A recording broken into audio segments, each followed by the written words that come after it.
Hi, good afternoon, and thank you for tuning in. I really appreciate you guys being here today on this pretty nice Saturday afternoon here where I'm at. The high is supposed to be right around 85, so I'll definitely take that. But the pollen has been absolutely brutal, and it's been playing a little bit with my sinuses. So I've been taking Claritin and doing Dayquil, to try to and I think I've been doing okay. So if I do sound slightly nasally, that's the reason why. Um, I wanted, we're going to talk about stockpiling and things like that. But before I do, I wanted to share a couple of items that I purchased. One was purchased at a Ross store, and I believe the other one was purchased at a TJ Maxx. So one of the first things I want to talk to you about, this is my toiletry bag. It's made by Tommy Hilfiger. Just zip it up. It's made by Tommy Hilfiger. It has a zipper on top. It has a zipper on the side. The nameplate. Well, I bought this about 8 years ago, and it only cost me $7.99. Now, if you were to go to a Macy's or a Dillard's or a Belk, you're going to pay $45, $50 for that same bag. It's made out of leather. It has served me well. And that's one of the reasons why I got it, because I knew that I would get longevity out of it. So whenever I go to purchase anything, I look for longevity. I also have one other item here. This is I don't know how well you can see it. It's got a flap. It's got a place right here where I put my laptop. This is a computer bag. I got this the thread is starting to come loose up here. But again, I've had this bag probably about 7 years, give or take. Almost as long as I've had my laptop. Might be closer to 8. This bag normally was $35. I only paid $8 for it, 8 or 9. I can't remember exactly, but You got two great deals there, Steve.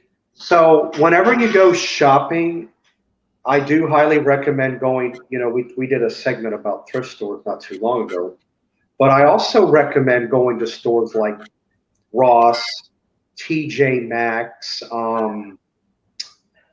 Right now, that's the only two that come to mind. But a store of that caliber, TJ Maxx, Ross, Marshalls. Marshalls is another one. Stores along those lines. Um, a lot of the time, you can get a lot of the stuff that was sold in your real retail upscale stores that couldn't sell. They sell it off to places like that. They mark the price down and they move it. So, yeah, if you do your math and you know where to go and shop, especially in times like these with inflation being so high, because, I've had to go back and reroute, like my grocery shopping. Now I've included more Aldi and Save a Lot. I'm buying a little bit less name brand stuff, but of course I check the ingredients to make sure, they're pretty similar. But there are a few things that I am name brand loyal to that I will not change. But there are a few things that I don't mind buying off brand. It's not a big deal to me. So, on with why we're here. We're going to talk about stockpiling. Jan from New York City Saves Money is here to join me on that. Hi, Jan. How are you? Hi, Steve. Thanks again for having me on. And I'm so glad you introed your show the way you did, showing the deals that you got, because it is all about value. And frugal minded people think of longevity and in value when they make a purchase. And certainly it's amazing getting your value. So I'm going to talk to you guys for a minute. Hope everybody's doing well as always, about beginning a stockpile. And there are a couple of things that come to mind. A lot of people think they can't do it, but there is a logical way. I still call myself, like, I started off being a toddler at it. Now I'm in kindergarten, but soon I might be promoting myself to grade 1 or 2. But we'll talk about that in the future. But a couple of things I did learn along the way. And the first thing, and I even did a video about that, and that'll be coming out next week. But the first thing that I strongly suggest when you begin your stockpile is to, at the very beginning, to categorize your stuff. For example, don't just plunk every little mishmash item on a shelf, walk away and say, okay, I started my stockpile. And the next time I go for a grocery haul, I'm going to just plunk any old mishmash way, cans here, boxes there, nothing in any sort of order. From the very beginning, save yourself a lot of heartache. A lot, right, Steve? Just categorize. Put the cans with the cans. Canned soup should be with canned soup.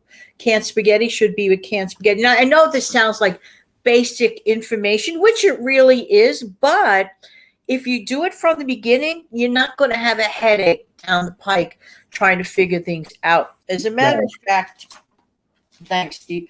As a matter of fact, I want to also, by the way, congratulate anyone who is considering doing a stockpile, because that stockpile is a mental food security for yourself, for your family. It's just a better place mentally.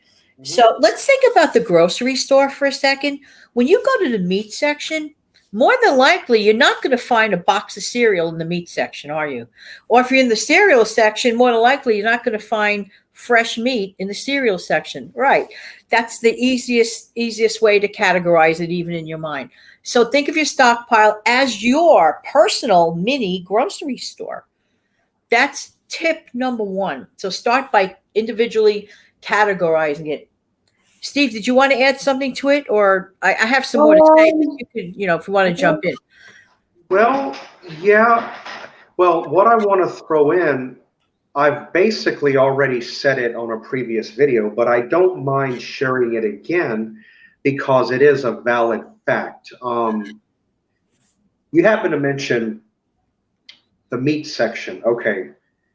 Not all grocery stores, or maybe they do. I know a few that I go to like to do this. Whenever meat, there's a sell-by date on the meat. It has to be sold by a certain date for health regulation. A lot of the time, if you go to a meat department in a store, grocery store, a lot of the time they will mark the meat down to get rid of it because it expires on that day. Keep in mind, the meat is still good. But I myself, I had, like, for example, this was back in 2016. Yeah, I happened to be there at Walmart. And every so often, Walmart will mark their meat down to move it along. I had bought some 93% hamburger meat, which I do like. 93, 90%, 85, in that bracket right in there. And a normal 2.25 pound pack of meat then was about $11 or $12. I found a pack that was expiring that day. I got it for like $6 and some change. So that's $5 I saved. Excellent. On that meat. Oh, and I went home, and of course I made my great meatballs with it, my spaghetti sauce. I think I made a small meatloaf out of it. I think I got at least, I prepared 2 different meals, but within those 2 meals, I was able to eat off of it. Oh my gosh, at least 2, maybe 3 times a piece. If that be the case, I ate off of that hamburger meat at least a good 4 or 5 times. So think how much I saved. You really did. You really did. That was an investment. And you used it right away, which is key. A lot of people, if they take advantage of Manager Special, please use it either that very day or freeze it. Do not just put it in your fridge, go back to it 5 days later, waste more money. No, do not. And I repeat, do not. At least, if nothing else, buy the meat, prepare it that day. If you're not going to prepare it that day, freeze it. Because freezing it gives it a little bit more longevity. It extends it out. A lot of the time, 90% of the time, whenever I buy markdown meat, I usually use it that day to be safe. Yes. Um, but yeah, you have to look. Um, I've bought a couple of ribeye steaks that way too. And my ribeye steak, I like a thin cut steak. I'm not one of those thick, because if you think about it, if you take a thick steak, if let's say you skillet fry it, you're going to have cooked on the outside, raw in the middle. What good? No, I prefer a thin cut, about a quarter to a half inch thick, and you would be amazed how quick it'll cook on you. Within 3 to 5 minutes, you got a steak. And didn't your dad, if I'm not mistaken, Steve, did you mention your wonderful dad, rest his soul? Didn't he used to, like, if he did have a very thick steak, he used to cut across and butterfly it and manage to get a couple of steaks out of it? So if you can't find the thinner one, that's a great option. Um, yeah, he would get two, maybe three. I will tell you, and I've mentioned this before, but I'll gladly share it again. Uh, Filet mignon, tenderloin, same thing. They usually come in about yay big. They're about yay thick, about 2.5 inches, and sometimes 2 inches. And you usually get 2 to 3 in a pack. Yeah, but you think, oh my God, this is expensive meat. It's $30. Oh my God. Don't think that way, because if you take those pieces of meat, my dad would cut it maybe almost a quarter of an inch thick, and he would get at least 4 fillets of steak out of one tenderloin. Amazing. So that was 4 and 4, that's 8. And, if you think about the theory about red meat, they say you should only eat the size of the palm of your hand. You can eat it True. every day, you can eat it daily, but they say about 3 to 4 ounces. Because he did it that way, think about, okay, 8, 9, however, how many pieces of steak is in that pack, because sometimes it comes in threes, it could come in twos. If you think about how many fillets of tenderloin you get cut down, because I do like a thin cut, and it's also good on a sandwich, by the way. If you want to get that tenderloin as thin as it is, Sure. it's fabulous on a steak sandwich or on a sandwich itself. I would do that. And then if you take 30 divided by however fillets of steak you get, 9, 10, 11, however many you get, it's not so bad. Not at all. Not at all. It really works out. No, because you'll pay a little bit more up front. Oh my God, this is a lot of money I can't afford. No, you can't look at it that way. Maybe so on the beginning, but look at what you get out of it. Look at how much you stretch. Precisely. And here you go again. Value. You're getting, imagine this actual filet mignon that has been stretched and to suit even your personal taste, because you don't care for thick steak anyway. So No. this is a win-win. So once again, Dad to the rescue, huh? He just did such great stuff. Yeah. And you already know, coming back to hamburger meat, and I'm basically reiterating some things I've spoken about in the past, but I've got, new people are always coming in. So That's right. you've done it. My dad's meatloaf method. Oh. Uh, he would not use crackers. He would not use breadcrumbs. He would take actual old-fashioned Quaker oats. Delicious. You can use the quick one if you want, but he always used the old-fashioned.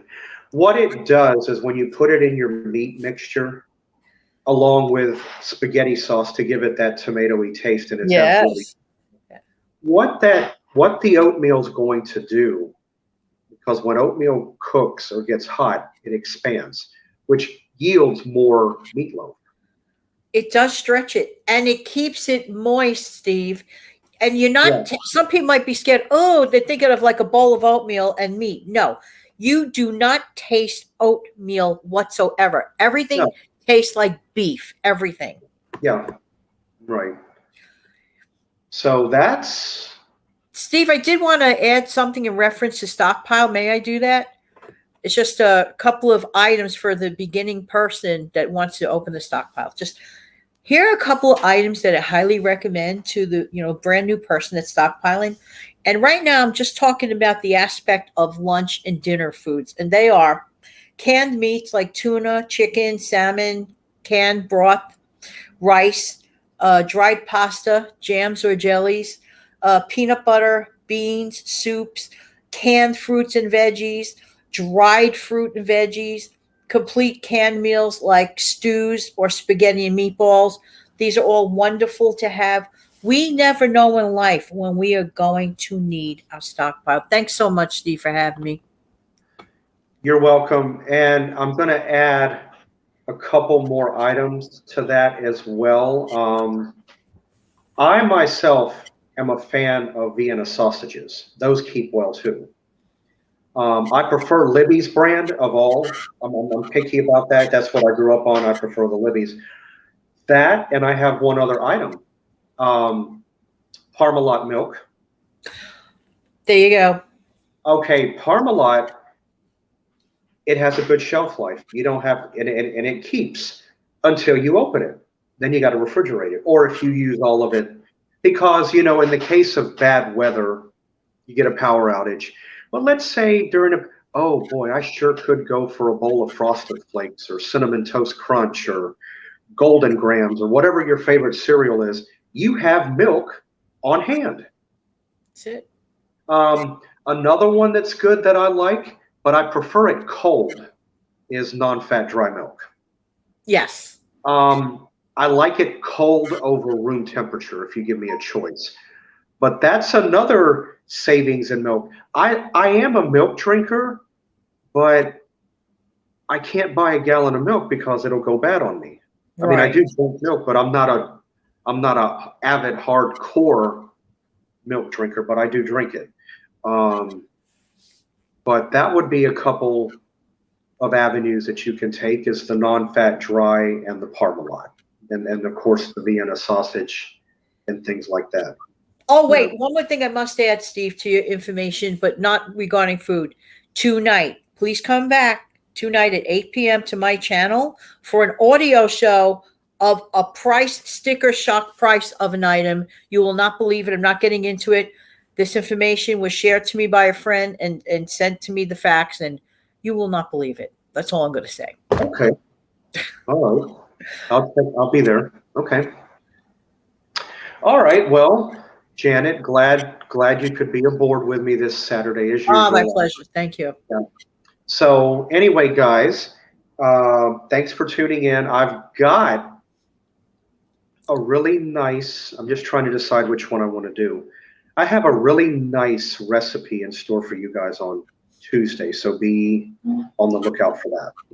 Excellent. Yeah. So everybody have a great rest of your Saturday, and we will see you next time. Have a good day. Bye. Bye, everybody.